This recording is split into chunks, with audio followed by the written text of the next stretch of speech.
প্রথমে আমি যে ব্রিটানিয়া বিস্কুট নিলাম, ব্রিটানিয়া বিস্কুটটাকে কী করেছি, প্রথমে ভেঙে গুঁড়ো করে এর মধ্যে দুধের মধ্যে একদম লিকুইড করে নিয়েছি। একটুখানি ভালো করে ফেটাতে হবে। এবার এর মধ্যে আমি দিব বর্নভিটা।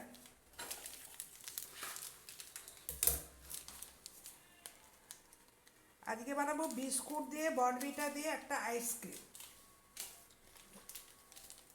আমরা তো বিভিন্ন ফ্লেভারই আইসক্রিম খাই।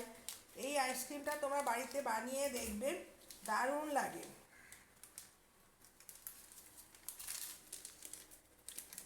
এটা কেকের মধ্যে এবার ভালো করে মিক্স করতে হবে। এই মিক্সটাই হচ্ছে আসল। দেখো কি সুন্দর থকথকানি ভাব হয়ে গেছে। বেশি পাতলা করলে হবে না।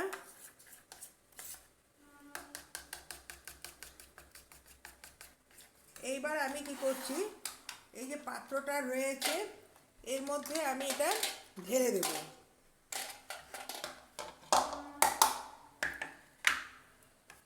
করে প্রত্যেকটা খাপের মধ্যে আমি এটা দিয়ে দিচ্ছি।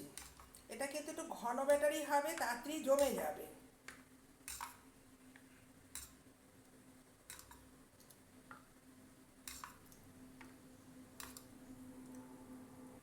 এবার আইসক্রিমগুলো আমি প্রত্যেকটা খোপে খোপে দিয়ে দিলাম। এবার এটাকে প্রথমে একটু ট্যাপ করে নিতে হবে। যত ট্যাপ করবে ভেতরে দেখবে এখন সেট হয়ে বসে পড়বে। এটা কিন্তু অতি অবশ্যই করে আমরা একটা করে ঢাকনা আবার চেপে দিচ্ছি।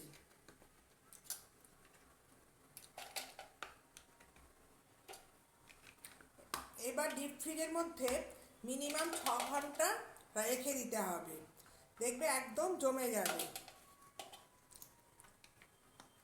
এটা ছোট ছোট বাচ্চারা যখন খুব আইসক্রিমের বায়না করে, আমি সাধারণত এটার মধ্যে আইসক্রিম বানিয়ে ওদেরকে ডিপ ফ্রিজের মধ্যে রেখে দিই। যখন এটা আমার 2-3 দিন চলে যায়, প্রত্যেকটা খোপের মধ্যে রেখে দিই। যখন খুব আইসক্রিম বায়না করে আমি ডিপ ফ্রিজের মধ্যেই ঢুকিয়ে 6 ঘন্টার জন্য রেখে দিচ্ছি।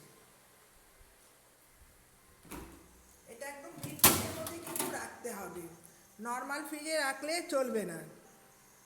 এইবার ডিপ ফ্রিজের মধ্যেই আমি এটাকে বসিয়ে দিচ্ছি।